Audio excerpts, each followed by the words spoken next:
Dicen que la vida está hecha de pequeños momentos que, cuando los juntas, te muestran el camino recorrido. Para mí, ese camino estuvo lleno de piedras, pero cada una valió la pena por lo que tengo hoy entre mis manos, la llave de mi propia casa. Mi nombre es Lucía Mendoza, tengo 32 años y trabajo como contadora en una empresa de Valencia. Durante más de 10 años, he estado ahorrando cada euro que podía. Mientras mis amigas se iban de vacaciones a Ibiza o se compraban ropa en el Corte Inglés, yo hacía cálculos en mi libreta gastada. Un mes más, me decía cada noche antes de dormir en el pequeño apartamento que compartía con Marta, mi compañera desde la universidad.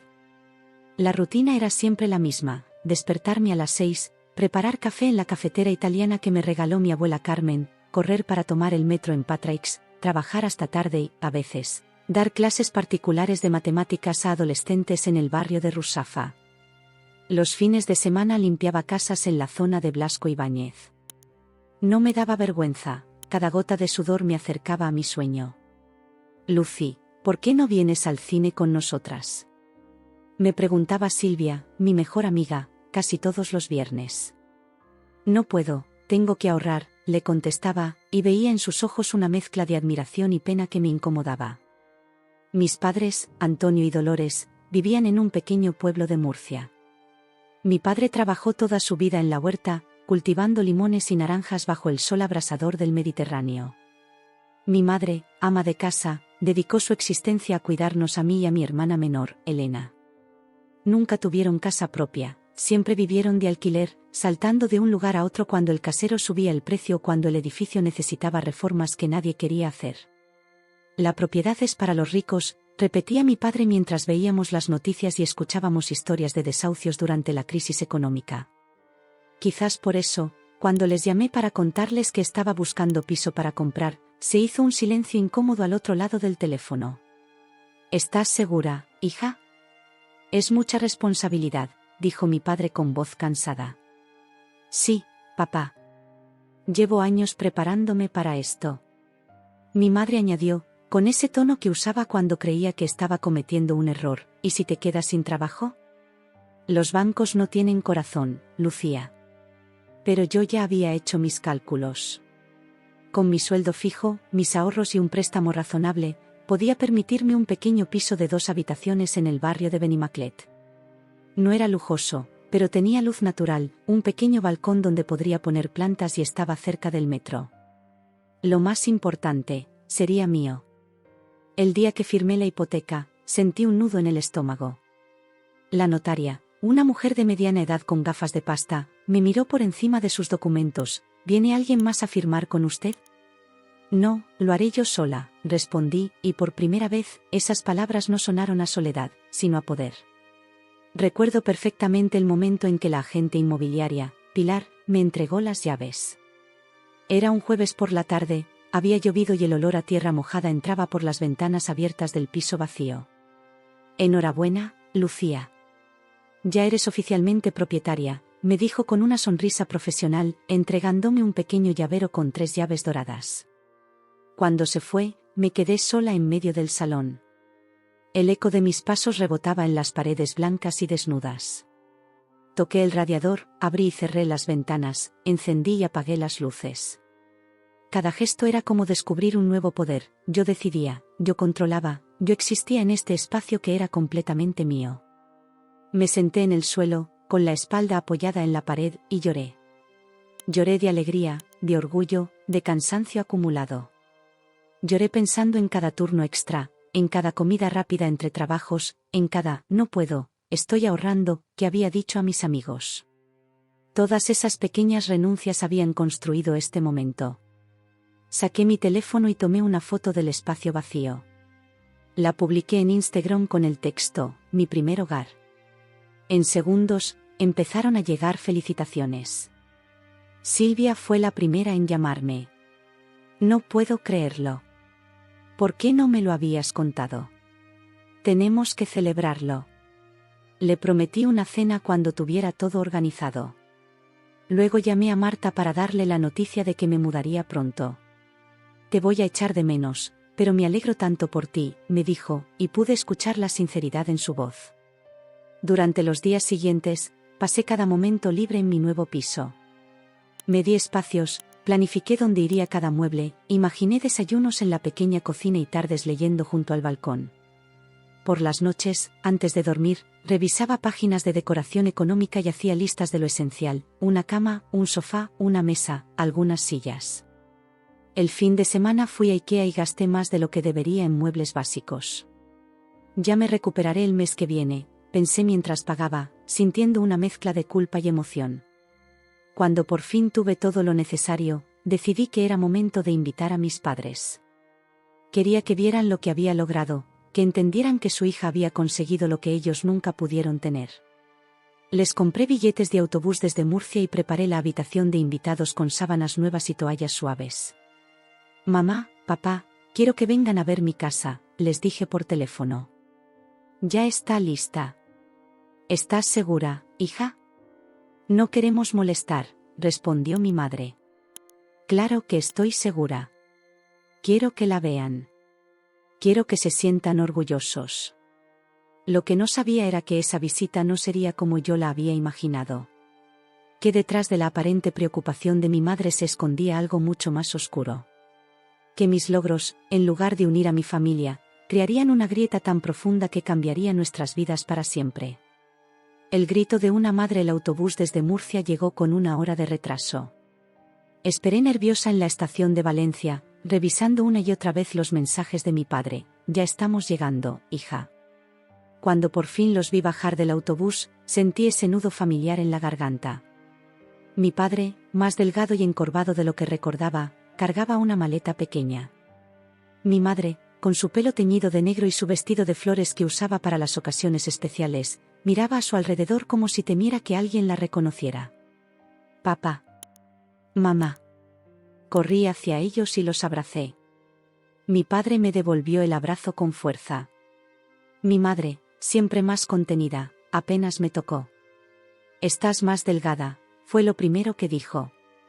Es el estrés de la mudanza, respondí, intentando no darle importancia. Vamos, he preparado paella para comer. Tomamos el metro hasta Benimaclet. Durante el trayecto, les conté sobre el barrio, sobre los vecinos que ya había conocido, sobre la pequeña cafetería de la esquina donde hacían el mejor café con leche de la ciudad. Mi padre asentía y sonreía. Mi madre miraba por la ventana, como ausente. Cuando llegamos a mi edificio, sentí una mezcla de orgullo y nerviosismo. Era un edificio antiguo pero bien conservado, con una fachada de color ocre y balcones de hierro forjado. No era lujoso, pero tenía carácter. Es aquí, dije, señalando el portal. 3er piso. Subimos por las escaleras porque el ascensor estaba en mantenimiento. Mi padre resoplaba, cansado por el esfuerzo. Mi madre no dijo nada, pero noté cómo fruncía el ceño al ver las manchas de humedad en algunas paredes del rellano. Por fin, abrí la puerta de mi piso. El olor a paella recién hecha inundaba el ambiente. Había limpiado todo meticulosamente, colocado flores frescas en un jarrón sobre la mesa del comedor, e incluso había puesto música suave de fondo. Bienvenidos a mi casa, dije, con una sonrisa que me ocupaba toda la cara. Mi padre entró primero, mirando a su alrededor con curiosidad y asombro. Es preciosa, Lucía. Has hecho un gran trabajo. Les mostré cada rincón, la cocina pequeña pero funcional, el salón con su sofá gris y la mesita de café que había encontrado en un mercadillo, mi dormitorio con la cama nueva y la colcha azul, el baño recién reformado, y la habitación de invitados donde dormirían ellos. Mi padre tocaba las paredes, abría los armarios, miraba por las ventanas, todo con un respeto casi reverencial. Mi madre, en cambio, apenas comentaba nada. Solo asentía o murmuraba algo inaudible. Cuando terminamos el recorrido, fuimos al comedor. Serví la paella y abrí una botella de vino tinto de Utiel Requena. Brindemos, propuse, levantando mi copa. Por mi nueva casa, y por ustedes, que me enseñaron el valor del esfuerzo. Mi padre chocó su copa con la mía. Mi madre apenas levantó la suya. Durante la comida, hablamos de temas triviales: el viaje, el tiempo, los vecinos del pueblo. Evité mencionar el precio del piso o los detalles de la hipoteca. No quería que se preocuparan. Cuando terminamos, mi padre se ofreció a lavar los platos, pero le dije que descansara, que yo me encargaría más tarde. Nos sentamos en el sofá con café. Fue entonces cuando mi madre rompió su silencio. ¿Cuánto te ha costado todo esto?, preguntó, con un tono que intentaba parecer casual pero que escondía algo más. Lo importante es que pude hacerlo, mamá, respondí, evadiendo la pregunta. He trabajado mucho para... Te he preguntado cuánto, insistió, interrumpiéndome. Le conté la cifra, intentando quitarle importancia. Su rostro se transformó. Vi cómo la sangre le subía a las mejillas, cómo apretaba los labios hasta formar una línea fina y blanca. ¿Y para qué necesitas tanto espacio?, preguntó, con la voz tensa. ¿Para vivir sola? ¿Sin marido, sin hijos? Mi padre se removió incómodo en el sofá. Dolores intentó intervenir. No, Antonio, déjame hablar, lo cortó ella. Nuestra hija se ha gastado todos sus ahorros en un capricho. ¿Sabes lo que podías haber hecho con ese dinero, Lucía? Podrías haber ayudado a tu hermana con su boda. Elena está desesperada porque no puede permitirse el vestido que quiere. Sentí como el estómago se me encogía. Hacía meses que no hablaba con mi hermana, pero sabía que se había comprometido con Miguel, su novio desde el instituto. No sabía que ya estaban planeando la boda. No sabía que Elena necesitaba ayuda, murmuré. Claro que no lo sabías. Estás demasiado ocupada con tu vida perfecta en la ciudad como para preocuparte por tu familia, escupió mi madre. Eso no es justo, mamá. Trabajo muy duro ¿y para qué? ¿Para vivir sola como una solterona? ¿Qué vas a hacer cuando seas mayor? ¿Quién va a cuidar de ti? Sus palabras me golpearon como bofetadas. Sentí las lágrimas formándose en mis ojos, pero me negué a derramarlas. No en mi casa, no en mi día especial. No necesito que nadie cuide de mí, respondí, con la voz más firme que pude encontrar. Y no soy una solterona. Tengo 32 años, no 80. Mi madre se levantó del sofá, con los puños apretados. Ni siquiera estás casada. ¿Para qué necesitas una casa nueva?, gritó, con una fuerza que hizo que mi padre se encogiera. Deberías haber usado ese dinero en la boda de tu hermana. Me quedé paralizada. Jamás había visto a mi madre tan fuera de sí. Su rostro estaba desfigurado por la ira, sus ojos brillaban con un fuego que me asustó. Mamá, por favor, cálmate, supliqué. Esta es mi casa y... Pero ella ya no me escuchaba. Se acercó a mí con pasos rápidos, me agarró del pelo y, antes de que pudiera reaccionar, sacó una pequeña tijera de su bolso y comenzó a cortar mechones de mi pelo. Siempre tan presumida con tu pelo largo, gritaba, mientras las tijeras hacían su trabajo. Siempre tan perfecta. Tan independiente. El dolor físico era menor que el dolor emocional. No podía creer lo que estaba pasando. Mi madre, la mujer que me había dado la vida, estaba destrozando no solo mi cabello, sino mi confianza, mi alegría, mi orgullo. Y mi padre, sentado en el sofá, miraba la escena con horror pero no hacía nada para detenerla. Basta, mamá. Suéltame.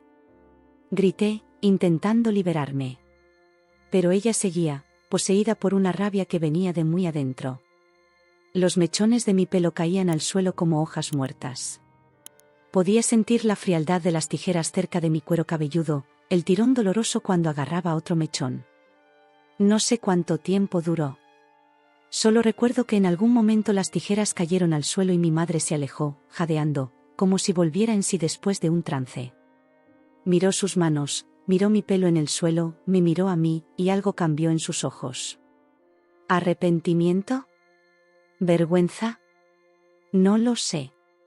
Lucía, murmuró, extendiendo una mano hacia mí. Me aparté, temblando. No podía hablar. No podía llorar. Solo sentía un vacío enorme, como si algo fundamental se hubiera roto dentro de mí. Mi padre por fin reaccionó. Se levantó y se acercó a mi madre. Dolores, ¿qué has hecho?, le preguntó, con la voz quebrada. Ella no respondió. Se dejó caer en el sofá, con la mirada perdida. Me levanté y fui al baño. Al mirarme en el espejo, apenas me reconocí. Mi pelo, que antes me llegaba a la cintura, ahora era un desastre irregular, con zonas casi rapadas y otras con mechones más largos. Pero más allá del desastre capilar, lo que me impactó fue mi mirada. Había algo roto en ella, algo que no sabía si podría repararse jamás. Salí del baño con una decisión tomada. Quiero que se vayan de mi casa, dije, con una calma que no sentía. Ahora.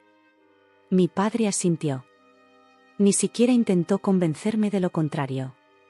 Recogieron sus cosas en silencio, sin mirarme a los ojos.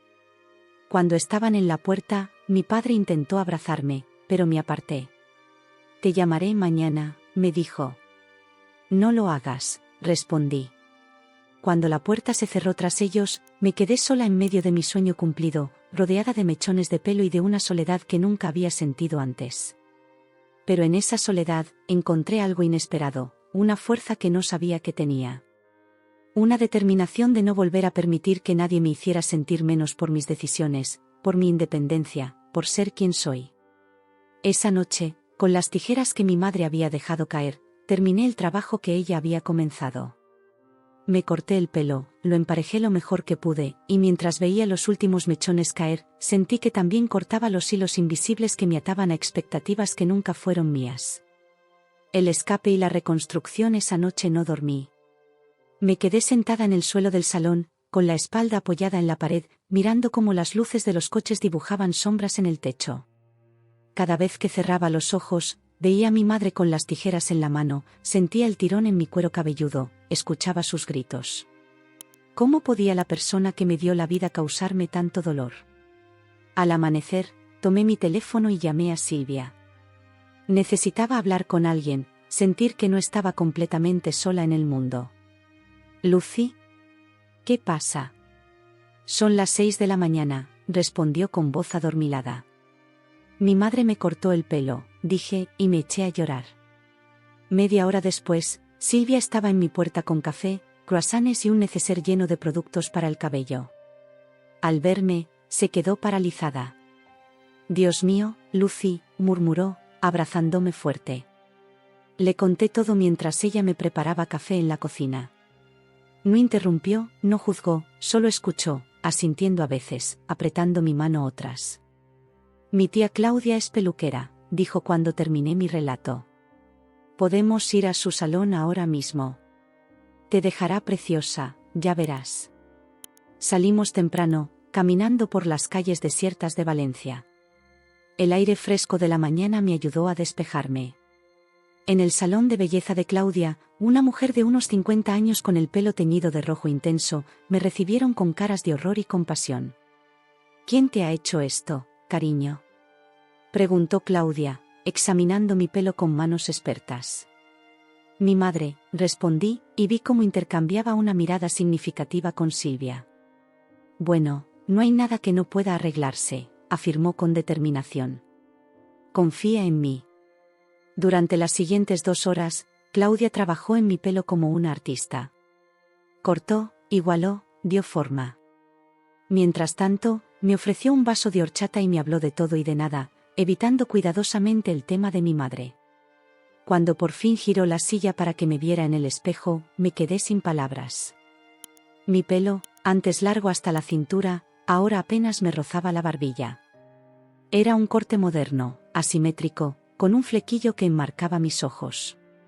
Es diferente, murmuré. Es fantástico, afirmó Silvia. Pareces otra persona. Y de alguna manera, lo era. Mientras pagaba, Claudia se negó a cobrarme, pero insistí, sentí que ese corte de pelo marcaba un antes y un después en mi vida. Mi madre había querido castigarme, humillarme, pero sin querer me había liberado. Al volver a casa, mi teléfono no dejaba de sonar. Era mi padre. Rechacé la llamada. Luego llegaron los mensajes: tu madre está muy arrepentida, por favor, llámanos, esto se puede solucionar en familia. Apagué el teléfono y lo guardé en un cajón. Necesitaba espacio, silencio, tiempo para reconstruirme. Los días siguientes fueron un limbo extraño. Pedí una semana de vacaciones en el trabajo, alegando problemas de salud. Mi jefe, don Fernando, un hombre comprensivo que siempre había valorado mi dedicación, no hizo preguntas. «Tómate el tiempo que necesites, Lucía», me dijo. «Te esperamos cuando estés lista». Dediqué esos días a mi casa y a mí misma. Pinté las paredes del salón de un amarillo suave que recordaba a las mañanas de verano en la huerta de mi abuelo. Compré plantas, un ficus para el rincón junto a la ventana, pequeños cactus para el alféizar, hierbas aromáticas para la cocina. Cada planta era una promesa de vida, de crecimiento, de curación. Una tarde, mientras arreglaba los libros en la estantería que había comprado en una tienda de segunda mano, encontré un viejo diario que me había regalado mi abuela Carmen años atrás. Nunca lo había usado. Lo abrí, olió a papel viejo y a posibilidades. Busqué un bolígrafo y empecé a escribir. Mi nombre es Lucía Mendoza. Tengo 32 años. Esta es mi casa. Este es mi refugio. Este es mi comienzo. Escribí durante horas, vaciando mi corazón en esas páginas. Escribí sobre mi infancia en Murcia, sobre los veranos recogiendo limones con mi padre, sobre las largas siestas a la sombra del limonero. Escribí sobre mi madre, sobre su rigidez, sobre su miedo al que dirán, sobre cómo siempre parecía más preocupada por la opinión de los vecinos que por la felicidad de sus hijas. Escribí sobre mi llegada a Valencia para estudiar en la universidad, sobre mi lucha por independizarme, sobre los años de trabajo duro y ahorro constante. Escribí sobre mis sueños, sobre mis miedos, sobre la sensación de vacío que a veces me visitaba en las noches solitarias. Y escribí sobre el incidente, sin censura, sin filtros, dejando que el dolor fluyera a través del bolígrafo hasta que ya no quedaba más dentro de mí. Cuando terminé, cerré el diario y lo coloqué en la mesita de noche. Era mi historia, mis palabras, mi verdad. Al día siguiente, Marta vino a visitarme. Hacía una semana que no nos veíamos, desde que me había mudado. ¡Qué cambio de look!, exclamó al verme. «Te queda genial». No le conté toda la verdad. Solo le dije que había tenido un desacuerdo con mi madre y que había decidido cortarme el pelo como símbolo de un nuevo comienzo. No quería su compasión, ya tenía suficiente con la mía propia. Marta me ayudó a colocar las cortinas en el salón y a montar una pequeña librería. Mientras trabajábamos, me contó sobre su vida, sobre el chico que había conocido, sobre sus planes para el futuro. La normalidad de su conversación fue como un bálsamo. ¿Y has sabido algo de tu familia?, preguntó finalmente, cuando estábamos tomando cerveza en el balcón. No, respondí. Y no quiero saber nada por ahora. Asintió, respetando mi silencio.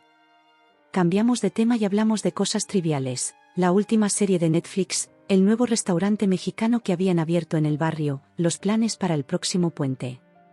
Esa noche, después de que Marta se fuera, volví a escribir en mi diario. Esta vez, en lugar de mirar al pasado, me centré en el futuro. ¿Qué quería para mí? ¿Cómo quería vivir? Hice listas, dibujé diagramas, planifiqué. Por primera vez en mi vida, no estaba pensando en lo que otros esperaban de mí, sino en lo que yo quería para mí misma. El lunes volví al trabajo. Mi pelo corto causó sensación, todos querían saber dónde me lo había cortado, quién era mi estilista, que me había inspirado a cambiar tan radicalmente. Inventé una historia sobre querer un cambio, sobre sentirme atrapada en una imagen que ya no me representaba. No era del todo mentira. Poco a poco, fui recuperando la rutina. Me levantaba temprano, preparaba café en mi cafetera italiana, desayunaba en el balcón viendo cómo el barrio despertaba. Iba al trabajo, regresaba a casa, cuidaba mis plantas, escribía en mi diario, veía series, leía libros. A veces, Silvia o Marta venían a cenar. Otras veces, exploraba Valencia como si fuera una turista, descubriendo rincones que nunca había tenido tiempo de visitar. Una tarde, mientras paseaba por el jardín del Turia, el antiguo cauce del río convertido en un parque, me encontré con un grupo de mujeres que practicaban yoga. Me quedé observándolas, fascinada por la serenidad que transmitían, por la armonía de sus movimientos. Una de ellas, una mujer de unos 40 años con el pelo gris recogido en un moño alto, se acercó a mí cuando terminaron. ¿Te interesa el yoga?, me preguntó con una sonrisa amable. Nunca lo he practicado, confesé. ¿Podrías probar? Nos reunimos aquí todos los miércoles a las 6. Soy Carmina, por cierto. Acepté su invitación. El miércoles siguiente, me presenté con una esterilla barata que había comprado en Decathlon y ropa cómoda. No tenía ni idea de lo que estaba haciendo, pero las otras mujeres me acogieron con amabilidad, corrigiendo mis posturas, animándome cuando perdía el equilibrio. El yoga se convirtió en parte de mi rutina. Y no solo el yoga, también empecé a correr por las mañanas, a comer de forma más saludable, a meditar antes de dormir. Mi cuerpo, que siempre había sido un vehículo para transportarme de un trabajo a otro, se convirtió en un templo que cuidar, en un aliado en mi proceso de sanación. Un mes después del incidente, encendí mi teléfono viejo. Tenía decenas de llamadas perdidas y mensajes, no solo de mis padres, sino también de mi hermana, de tíos, de primos. Parecía que toda la familia se había movilizado para solucionar el problema. No respondí a ninguno. En cambio, fui a una tienda y compré un teléfono nuevo, con un número que solo conocían Silvia, Marta y mis compañeros de trabajo. Era un corte limpio, como el de mi pelo. Una forma de protegerme, de establecer límites, de decidir quién tenía acceso a mi vida. Mi casa, que al principio había sido un símbolo de independencia, ahora era mucho más. Era un santuario, un espacio seguro donde podía ser yo misma sin miedo al juicio o la crítica. Cada objeto que añadía, cada decisión de decoración, era una afirmación de mi identidad. En el segundo mes, compré un espejo de cuerpo entero y lo coloqué en la entrada. Cada mañana, antes de salir, me miraba en él. Veía a una mujer con el pelo corto que le había crecido un poco, con ojos que ya no estaban enrojecidos por el llanto, con una postura más erguida. Veía a una mujer que estaba aprendiendo a quererse, a respetarse, a priorizarse. Buenos días, Lucía, me decía a mí misma. Hoy va a ser un buen día. Y poco a poco, los días buenos empezaron a superar a los malos. Las noches de insomnio se hicieron menos frecuentes. Las pesadillas en las que mi madre aparecía con tijeras se desvanecieron. La herida seguía ahí, pero ya no sangraba constantemente. Una tarde de sábado, mientras regaba las plantas en el balcón, escuché el timbre. No esperaba visitas. A través de la mirilla, vi a una mujer mayor que no reconocí de inmediato. Cuando abrí la puerta, el corazón me dio un vuelco. Era mi tía Clara, la hermana de mi madre, a quien no veía desde hacía años. Lucía, dijo, con una voz que temblaba ligeramente. Necesito hablar contigo. Es sobre tu madre. El giro inesperado me quedé mirando a mi tía Clara, sin saber qué decir. Hacía al menos 5 años que no la veía. La última vez fue en el funeral de mi abuelo, y apenas cruzamos palabras. Clara siempre había sido la oveja negra de la familia, la rebelde que se fue a Barcelona en los años 80 para estudiar bellas artes, en contra de los deseos de mis abuelos. Mi madre y ella nunca se llevaron bien, eran como el agua y el aceite. ¿Puedo pasar?, preguntó, todavía en el umbral. Di un paso atrás, permitiéndole entrar. Llevaba el pelo, gris natural, sin teñir, algo raro en una mujer española de su edad, recogido en un moño despeinado. Vestía una túnica de lino color berenjena y pantalones amplios. En su muñeca, pulseras de madera tallada tintineaban con cada movimiento. Los años no habían borrado su aire bohemio. Bonito piso, comentó, mirando a su alrededor. Se nota que tienes buen gusto. Gracias, respondí mecánicamente. ¿Quieres un café? Té. Un té estaría bien. Hace años que dejé la cafeína. Mientras preparaba el té en la cocina, la observaba de reojo. Se había sentado en mi sofá y examinaba con curiosidad los libros de mi estantería. Había algo en su presencia que me inquietaba y me reconfortaba a la vez. Quizás porque, de alguna manera, ella también había escapado de la asfixia familiar. Cuando volví con 2 tazas de té de manzanilla, Ella había sacado un cigarrillo liado a mano. ¿Te importa si fumo?, preguntó, ya con el mechero en la mano. En el balcón, por favor, le indiqué. Salimos al pequeño balcón, apenas suficiente para 2 sillas y una mesita. Abajo, la calle bullía con la actividad de un sábado por la tarde. Niños que volvían del parque, gente con bolsas de la compra, jóvenes en bicicleta. Tu madre está ingresada en el Hospital Psiquiátrico Provincial, dijo Clara sin preámbulos, después de dar una calada profunda a su cigarrillo. La taza tembló en mis manos, derramando un poco de té caliente sobre mis dedos. ¿Qué? Fue todo lo que pude decir. Hace 3 días. Sufrió lo que llaman una crisis nerviosa severa, continuó, con la mirada fija en el horizonte. Tu padre la encontró en la cocina, sentada en el suelo, rodeada de fotografías tuyas antiguas, cortándolas con unas tijeras. Repetía una y otra vez, le corté el pelo a mi niña, le corté el pelo a mi niña. Un escalofrío me recorrió la espalda. La imagen era perturbadora y, sin embargo, parte de mí sentía una amarga satisfacción. Mi madre estaba sufriendo las consecuencias de sus actos. Inmediatamente me sentí culpable por ese pensamiento. ¿Por qué has venido tú?, pregunté. Tú y mi madre apenas os habláis. Clara sonrió con tristeza. Precisamente por eso. Tu padre me llamó desesperado. Dijo que tú no contestabas sus llamadas, que Elena estaba histérica y no ayudaba, hizo una pausa para dar otra calada. Y mencionó que después de lo que pasó, quizás yo era la única persona de la familia a la que escucharías. ¿Sabes lo que me hizo?, pregunté, sintiendo cómo la rabia volvía a mí. Lo sé, asintió Clara. Tu padre me lo contó todo. Y no estoy aquí para defenderla, Lucía. Lo que hizo fue horrible. Inexcusable. Entonces, ¿qué quieres de mí? Clara apagó su cigarrillo en un pequeño cenicero portátil que sacó del bolsillo. Nada que no quieras dar, respondió. Solo pensé que debías saber lo que estaba pasando. Lo que hagas con esa información es cosa tuya. Volvimos dentro. Clara me contó más detalles. Mi madre no comía, apenas hablaba, y cuando lo hacía era para disculparse conmigo como si yo estuviera allí. Los médicos habían diagnosticado un episodio depresivo grave con rasgos psicóticos, desencadenado por un evento traumático. Le habían recetado medicación y terapia intensiva.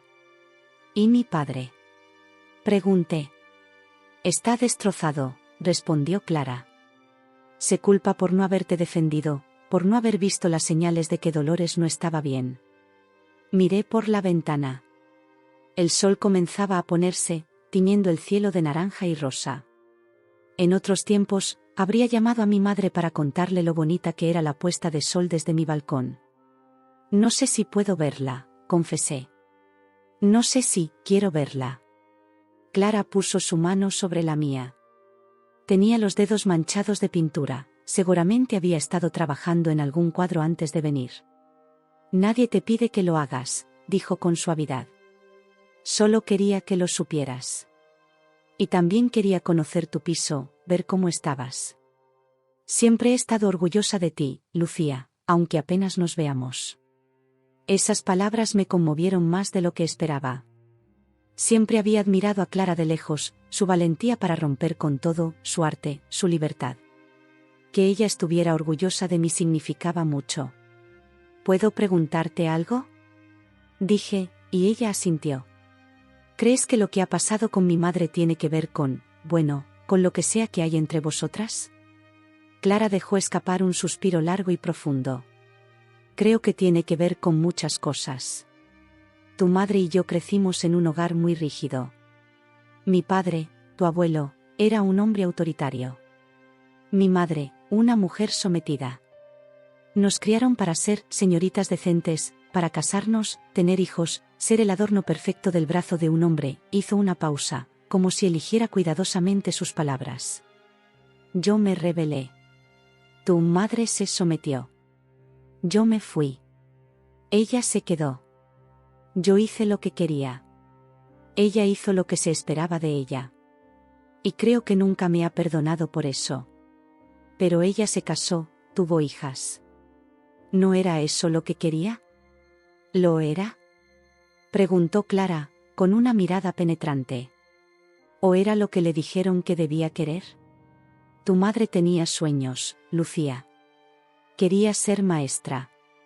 Tenía buenas notas, podría haberlo conseguido.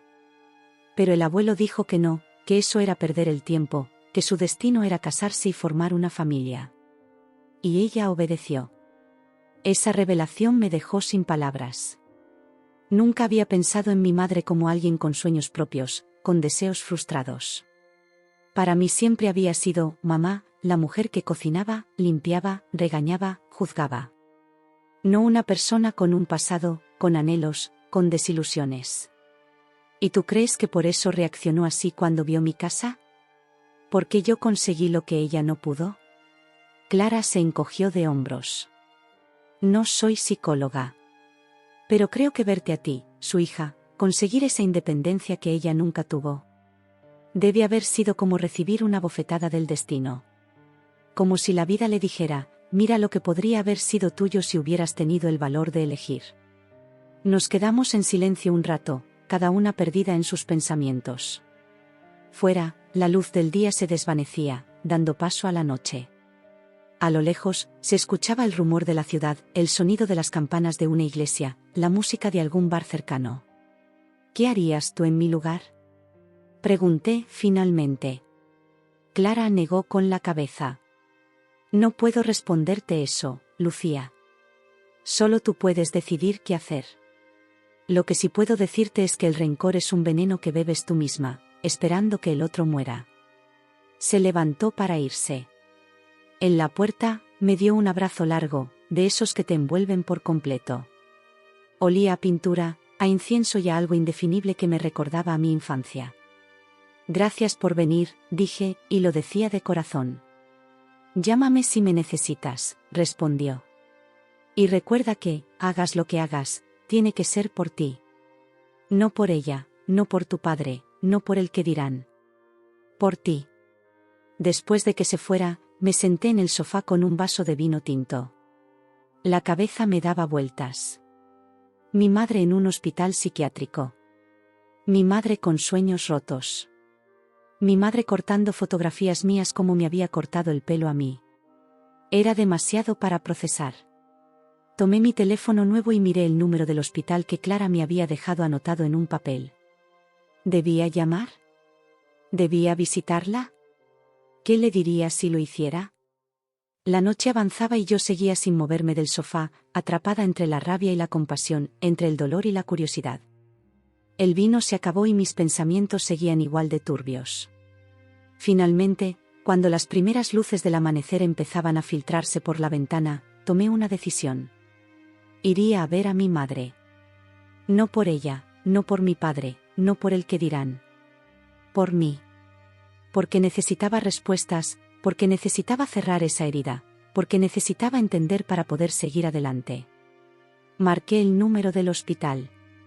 Una voz somnolienta me respondió al otro lado. Hospital Psiquiátrico Provincial, ¿en qué puedo ayudarle? Buenos días. Quería información sobre una paciente. Dolores Ruiz Martínez. Soy su hija. Las heridas de 2 generaciones. El Hospital Psiquiátrico Provincial estaba en las afueras de la ciudad, en un edificio antiguo rodeado de jardines bien cuidados. Mientras el taxi avanzaba por el camino de entrada, sentí un nudo en el estómago. Había dormido apenas un par de horas y me sentía aturdida, como si estuviera dentro de un sueño del que no podía despertar. «¿La espero, señorita?», preguntó el taxista, un hombre mayor con acento andaluz. «No, gracias». «No sé cuánto tiempo estaré», respondí, pagándole. El edificio principal era de piedra gris, con ventanas altas y una entrada imponente. No se parecía a la imagen terrorífica que tenía de los hospitales psiquiátricos, esos lugares oscuros y deprimentes que salen en las películas. Este parecía más bien un monasterio reconvertido, con su claustro y sus arcos. En recepción, una enfermera con uniforme azul me pidió identificación. Mientras comprobaba mi nombre en el ordenador, miré a mi alrededor. El lugar estaba limpio, tranquilo, con plantas en las esquinas y pinturas en las paredes. Olía a desinfectante y a café recién hecho. Dolores Ruiz está en el pabellón C, habitación 214, me informó la enfermera. El doctor Ferrer querrá hablar con usted antes. Espere aquí, por favor. Me senté en la sala de espera, junto a un hombre mayor que leía el periódico y una mujer joven que no dejaba de mover la pierna nerviosamente. En las paredes había carteles informativos sobre salud mental, sobre terapias, sobre medicamentos. Me pregunté cuántas familias destrozadas habrían pasado por esa sala, cuántos hijos, padres, hermanos buscando respuestas o simplemente un poco de paz. ¿Lucía Mendoza? Llamó una voz. Me levanté.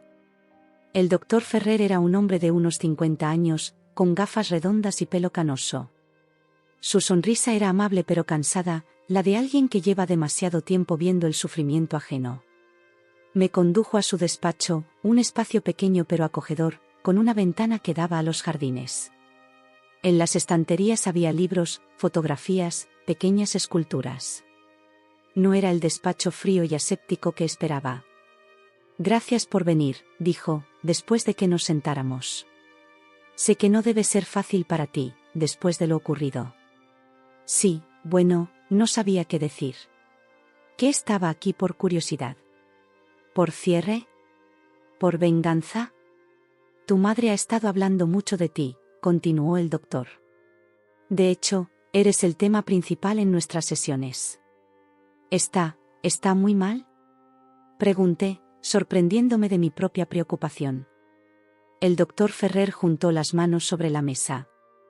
Tu madre sufrió lo que llamamos un episodio psicótico breve, desencadenado por un estrés emocional intenso. En términos sencillos, su mente no pudo procesar adecuadamente la situación y se desconectó temporalmente de la realidad, hizo una pausa, como evaluando cuánto detalle darme. Hemos iniciado un tratamiento con antipsicóticos y ansiolíticos, y está respondiendo bien. Físicamente está estable, aunque algo débil porque no ha estado comiendo bien. Asentí, intentando procesar la información. Mi madre, la mujer fuerte y decidida que siempre había conocido, ahora era una paciente psiquiátrica. Era difícil de imaginar. ¿Puedo preguntarle algo? Dije, y el doctor asintió. ¿Cree que esto es mi culpa? Por comprarme la casa, por enfrentarme a ella. El doctor Ferrer negó firmemente con la cabeza. No, Lucía, no lo es. Tu madre lleva años luchando con problemas no resueltos. Según lo que nos ha contado, ha tenido episodios anteriores de ansiedad y depresión, aunque nunca tan graves. Lo que ocurrió entre vosotras fue simplemente el detonante de algo que llevaba mucho tiempo gestándose. Sentí un alivio inesperado al escuchar esas palabras. Una parte de mí, la niña que siempre quiso la aprobación de su madre, se sentía responsable de su estado. ¿Puedo verla? Pregunté. Sí, aunque debo advertirte que la encontrarás cambiada. La medicación la mantiene tranquila, pero también algo sedada. Y por favor, evita temas que puedan alterarla. Si en algún momento ves que la conversación se vuelve tensa, llama a una enfermera. Me levanté, preparándome mentalmente para lo que venía. El doctor Ferrer me acompañó por pasillos largos y silenciosos, explicándome el funcionamiento del hospital, los horarios de visita, los programas terapéuticos. Hablaba con pasión de su trabajo, de los avances en el tratamiento de enfermedades mentales, de la importancia del apoyo familiar. Por fin llegamos a la habitación 214. El doctor Ferrer llamó suavemente a la puerta antes de abrirla. Dolores, tienes visita, anunció con voz suave. Mi madre estaba sentada junto a la ventana, en una silla de ruedas, aunque el doctor me había dicho que podía caminar. Llevaba un camisón blanco de hospital y una bata azul claro. Su pelo, normalmente teñido y bien peinado, estaba despeinado y mostraba raíces blancas. Parecía haber envejecido 10 años en las semanas que no nos habíamos visto. Al verme, sus ojos se abrieron como platos. Intentó levantarse, pero las manos le temblaban tanto que no pudo hacerlo. Lucía, murmuró, con una voz débil que no parecía la suya. ¿Has venido? El doctor Ferrer me indicó que podía acercarme. Luego, discretamente, salió de la habitación, dejándonos solas. Me quedé de pie, sin saber qué hacer. Parte de mí quería salir corriendo, otra parte quería abrazarla, otra parte quería gritarle por todo el dolor que me había causado. Al final, simplemente acerqué otra silla y me senté frente a ella, manteniendo cierta distancia. «Hola, mamá», dije, y me sorprendió lo formal que sonaba mi voz. Nos miramos en silencio durante lo que pareció una eternidad. Sus ojos estaban enrojecidos, como si hubiera llorado mucho, y tenía ojeras profundas. Sus manos no dejaban de moverse, inquietas, pellizcando la tela de la bata. «Estás muy guapa con ese pelo», dijo finalmente, y una lágrima rodó por su mejilla. «Te queda bien corto». No supe qué responder a eso. ¿Era una disculpa? ¿Una observación casual? ¿Un intento de negar lo ocurrido? «¿Cómo te encuentras?», pregunté, optando por lo seguro. «Cansada», respondió. «Las pastillas me dan sueño. Y tengo pesadillas. Sueño contigo, con tijeras, con sangre», su voz se quebró. «Lo siento tanto, Lucía. Lo siento tanto». Y entonces comenzó a llorar, un llanto silencioso pero desgarrador. Sus hombros se sacudían, su rostro se contrajo en una mueca de dolor. Instintivamente, me acerqué y le tomé la mano. Estaba fría, huesuda, frágil. «Está bien, mamá», dije, sin saber si lo estaba. «Estoy aquí». Poco a poco, se fue calmando. Saqué un pañuelo de mi bolso y se lo ofrecí. Lo aceptó con manos temblorosas y se secó las lágrimas. «No merezco que estés aquí», susurró. «No después de lo que te hice». «¿Por qué lo hiciste, mamá?», pregunté, y era la pregunta que había estado dando vueltas en mi cabeza desde aquel día. «¿Por qué te enfadaste tanto porque me comprara una casa?». Mi madre miró por la ventana. Afuera, el sol de mediodía iluminaba los jardines donde algunos pacientes paseaban acompañados por enfermeros. «Cuando eras pequeña», comenzó, con voz distante, «solías dibujar casas. Casas grandes, con jardines, con árboles, con perros. Cuando sea mayor», decías, «tendré una casa así y tú vivirás conmigo, mamá». Dibujabas a toda la familia, tu padre, tú, tu hermana, yo. Todos juntos, todos felices. Hizo una pausa para secarse más lágrimas. «Y luego creciste. Te fuiste a Valencia a estudiar.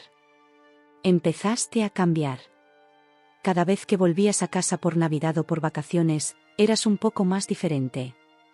Hablabas de independencia, de vivir sola, de no necesitar a nadie. Y yo te iba perdiendo, poco a poco». «Mamá, crecer no significa perderte», intenté explicar. «Solo significa convertirme en mi propia persona». Lo sé», asintió. Pero para mí era difícil entenderlo. Yo nunca tuve esa oportunidad, ¿sabes? Mi padre decidió que no iría a la universidad, aunque mis profesores insistían en que tenía capacidad. «Las mujeres no necesitan estudiar tanto», decía. «Lo importante es que sepas llevar una casa, que encuentres un buen marido». Recordé lo que Clara me había contado, sobre los sueños truncados de mi madre, sobre su deseo de ser maestra. «Querías ser maestra, ¿verdad?», pregunté, suavemente. Sus ojos se iluminaron por un momento, como si hubiera tocado una cuerda sensible. «¿Cómo lo sabes?». «Clara me lo contó». La mención de su hermana la hizo tensarse ligeramente, pero no comentó nada al respecto. «Sí, quería ser maestra. Me gustaban los niños, me gustaba enseñar.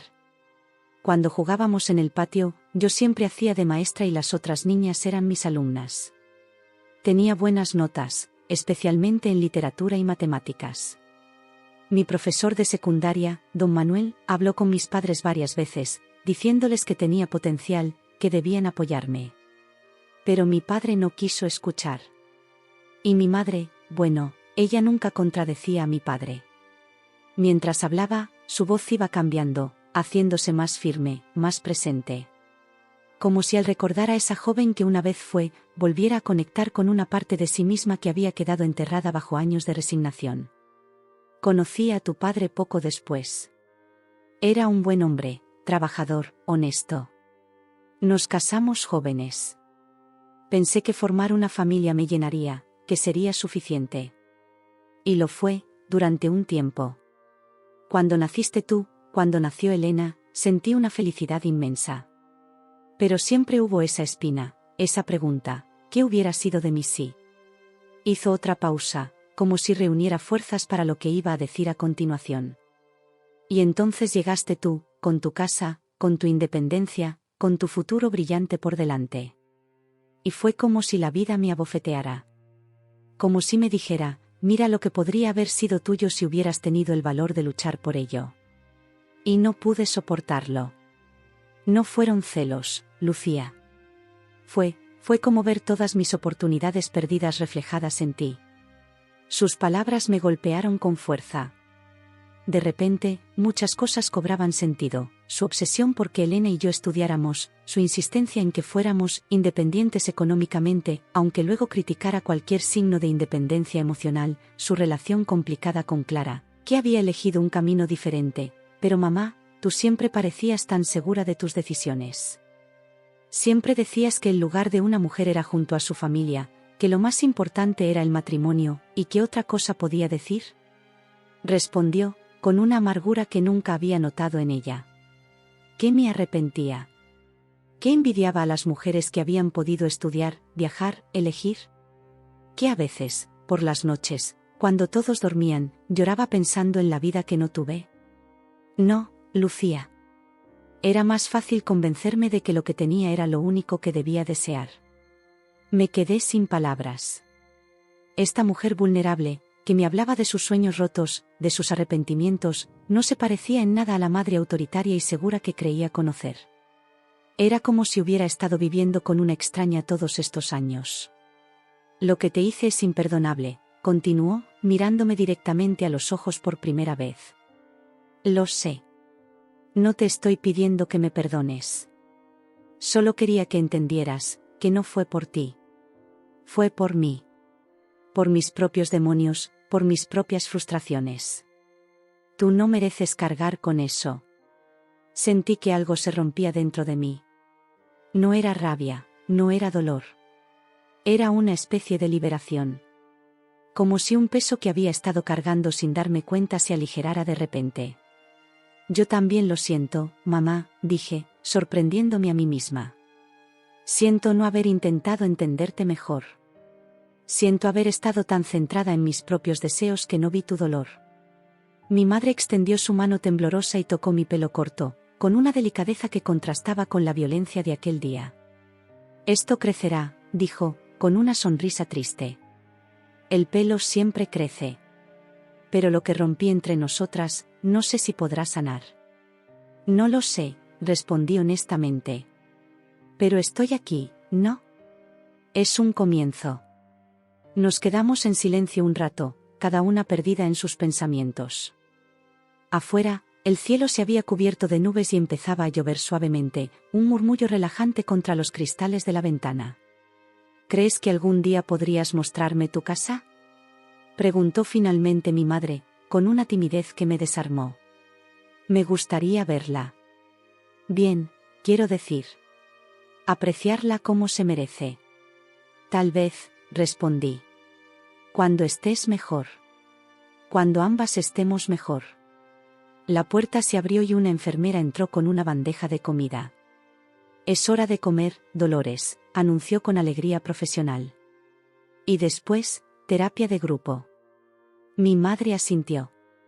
Parecía cansada de nuevo, como si nuestra conversación hubiera agotado sus pocas energías. ¿Volverás?, preguntó, mientras la enfermera preparaba la mesa para la comida. Sí, respondí, y lo decía en serio. Volveré. Me levanté para irme. En la puerta, me giré para mirarla una última vez. Estaba sentada frente a su bandeja, pequeña y frágil, una sombra de la mujer imponente que recordaba. Pero en sus ojos había algo nuevo, una chispa de esperanza, un atisbo de la persona que podría haber sido, de la persona que tal vez, con ayuda, aún podría llegar a ser. Al salir del hospital, la lluvia había cesado y un tímido sol asomaba entre las nubes. Me sentía extrañamente liviana, como después de soltar una carga pesada que se había vuelto parte de mí. No sabía si podría perdonar completamente a mi madre algún día. No sabía si nuestra relación podría reconstruirse. Pero por primera vez desde aquel día terrible, sentía que quizás, solo quizás, había un camino hacia adelante para ambas. El renacer, las estaciones fueron pasando, cada una trayendo sus propios colores y temperaturas a Valencia. El verano mediterráneo, húmedo y abrasador, dio paso a un otoño de lluvias intermitentes. Las hojas de los árboles del jardín del Turia cambiaron de verde a dorado, y luego cayeron, formando alfombras crujientes bajo mis pies cuando salí a correr por las mañanas. Durante esos meses, establecí una rutina de visitas al hospital. Al principio iba cada domingo. Luego, cuando mi madre mejoró lo suficiente para recibir el alta, comencé a visitarla en la pequeña residencia asistida donde se instaló temporalmente, a las afueras de Valencia. No quiso volver a Murcia, no todavía. Necesito espacio, le dijo a mi padre, que, sorprendentemente, lo entendió. Quizás él también había llegado a sus propias revelaciones durante este tiempo. Nuestras primeras conversaciones fueron incómodas, llenas de silencios y temas seguros: el tiempo, los programas de televisión, las noticias. Poco a poco, como un hielo que se derrite lentamente, empezamos a hablar de cosas más profundas. A veces discutíamos, a veces llorábamos, a veces incluso reíamos. Era un proceso lento y doloroso, como limpiar una herida infectada, dolía, pero era necesario para sanar. Mi madre empezó terapia. Al principio se resistió: esas cosas son para locos, decía, pero después de unas semanas, cambió de opinión. Me ayuda a entenderme, me confesó un día. A entender por qué hago las cosas que hago, por qué digo las cosas que digo. Yo también busqué ayuda. Carmina, mi profesora de yoga, me recomendó a una psicóloga, Marta Sánchez, que tenía su consulta cerca de mi casa. No es solo para problemas graves, me dijo Carmina. A veces necesitamos a alguien que nos ayude a ordenar nuestros pensamientos. La doctora Sánchez era una mujer de unos 40 años, con una energía tranquila y una forma de escuchar que te hacía sentir realmente oída. Con ella, aprendí a poner nombre a mis sentimientos, a establecer límites saludables, a entender que perdonar no significaba olvidar, sino liberarse. Una tarde de marzo, cuando los almendros ya empezaban a florecer y el aire olía a promesas, recibí una llamada de mi madre. Lucía, dijo, con una voz más firme de lo habitual. He estado pensando. ¿Crees que podría ir a ver tu casa? Entiendo si no quieres, pero... Respiré hondo. Había estado esperando esta solicitud, y aún así me pilló por sorpresa. Claro, mamá, respondí, sorprendiéndome a mí misma con la naturalidad de mi respuesta. ¿Te viene bien el sábado? Y así, casi 5 meses después del incidente, mi madre cruzó de nuevo el umbral de mi casa. Esta vez no había paella preparada, ni flores en el jarrón. Era una visita normal, sin expectativas, sin presiones. Vi cómo sus ojos recorrían cada rincón, deteniéndose en los cambios, las paredes ahora pintadas de colores suaves, los cuadros que había comprado en mercadillos, incluyendo uno pequeño de Clara, un paisaje de la huerta valenciana, las plantas que habían crecido y ahora llenaban de vida el salón. Es un hogar precioso, dijo finalmente, y noté la sinceridad en su voz. Lo has hecho muy bien, Lucía. Gracias, mamá, respondí, y sentí que esas simples palabras cerraban una herida que llevaba demasiado tiempo abierta. Esa tarde paseamos por mi barrio. Le mostré la panadería donde compraba el pan cada mañana, el pequeño parque donde hacía yoga los domingos, la librería de segunda mano donde podía pasar horas perdida entre estanterías polvorientas. Tomamos café en una terraza, disfrutando del sol primaveral, hablando como dos amigas que se reencuentran después de mucho tiempo. Estoy pensando en retomar los estudios, me confesó, mientras revolvía su café con leche. Hay un programa para mayores en la Universidad Popular. Nada complicado, solo algunas asignaturas de literatura y arte. Tu padre dice que es una tontería a mi edad, pero creo que es una idea fantástica, la interrumpí. Nunca es tarde para aprender. Su sonrisa fue como un regalo, llena de una alegría tímida, casi juvenil. Por un momento, pude ver a la joven Dolores, la que soñaba con ser maestra, la que leía libros a escondidas, la que dibujaba futuros brillantes en sus cuadernos antes de que la vida los borrara uno a uno. Mi relación con mi hermana Elena también fue cambiando durante ese tiempo. Al principio estaba furiosa conmigo, culpándome del estado de nuestra madre. Pero poco a poco, a medida que entendía mejor lo que había ocurrido, su rabia fue dando paso a la comprensión, e incluso a cierta complicidad. Mamá siempre fue más dura contigo, me dijo una vez por teléfono. Creo que porque te pareces más a ella de lo que ninguna de las dos quiere admitir. La boda de Elena se celebró en junio, en una pequeña ermita cerca de Murcia. Fue una ceremonia sencilla pero hermosa. Mi madre, con un vestido azul celeste y el pelo, ahora completamente blanco, recogido en un moño elegante, se veía tranquila, casi serena. Mi padre, a su lado, parecía más relajado de lo que lo había visto en años. Durante el banquete, mientras los invitados bailaban y reían, mi madre se acercó a mí. Llevaba una copa de cava en la mano, apenas probada. He estado pensando, dijo, mirando a la pista de baile donde Elena y su nuevo esposo daban vueltas. Tu padre y yo llevamos casi 40 años juntos. Hemos construido una vida. No siempre ha sido fácil, y no siempre he sido feliz, pero es nuestra vida. Y quiero intentar hacerla mejor, por el tiempo que nos quede. Tomó un sorbo de su copa antes de continuar. Vamos a vender la casa de Murcia. Es demasiado grande para nosotros ahora que estamos solos. Pensamos comprar algo más pequeño, tal vez en Valencia, para estar más cerca de ti. Y con el dinero que sobre, bueno, tu padre quiere viajar. Nunca ha visto la nieve, ¿sabías? A sus 65 años, y nunca ha visto nevar. La miré sorprendida. Mis padres nunca habían sido de viajar, de cambiar, de arriesgarse. La idea de que estuvieran planeando semejante giro en sus vidas era casi inconcebible. Me parece maravilloso, mamá, dije sinceramente. ¿Y tú? ¿Qué quieres hacer tú? Pensó un momento antes de responder. Quiero aprender. Leer todos los libros que nunca leí.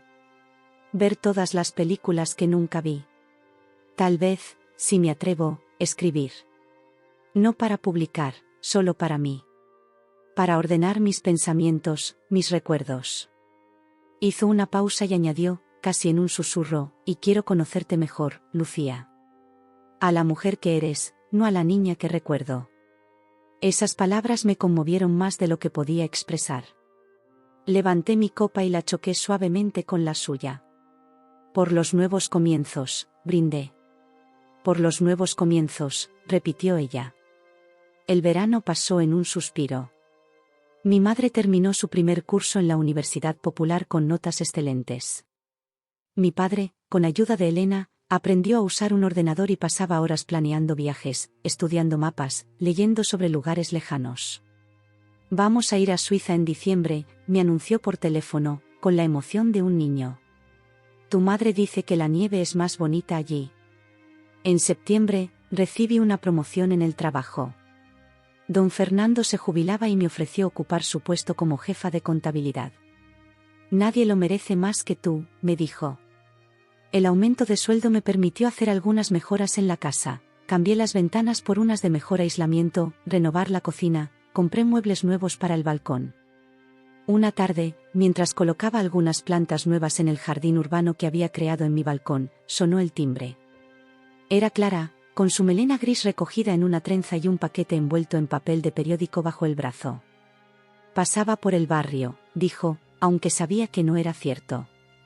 Clara vivía en Barcelona y sus visitas a Valencia eran siempre planeadas. La invité a pasar.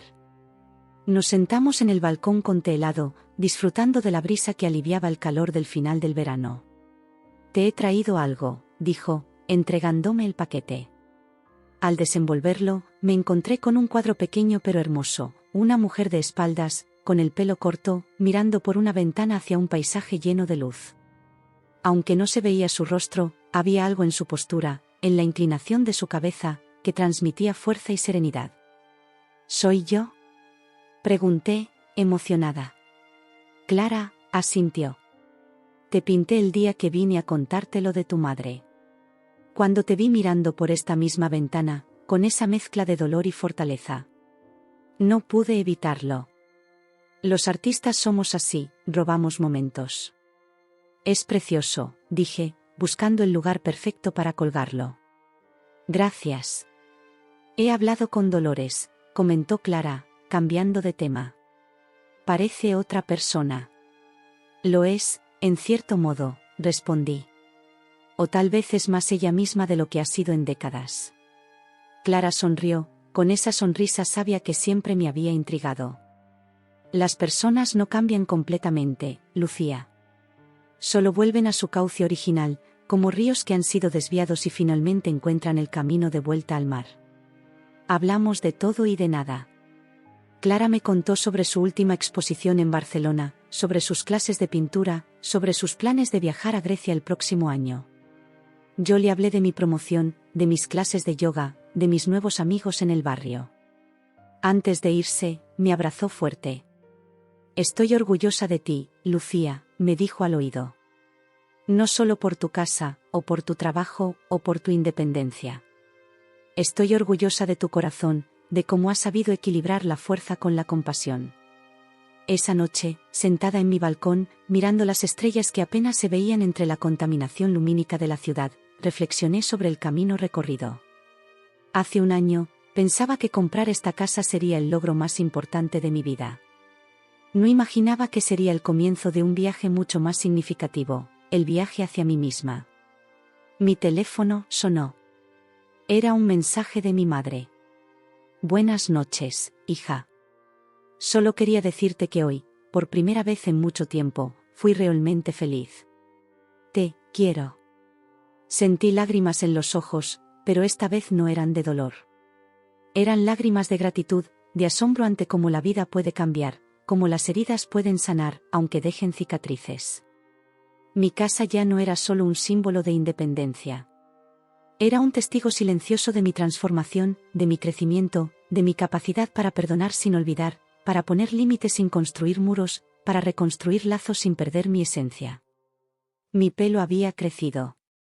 No tanto como antes, había decidido mantenerlo corto, pero ya no era el corte irregular y rabioso de aquella noche. Era un estilo elegido conscientemente, que me gustaba, que me representaba.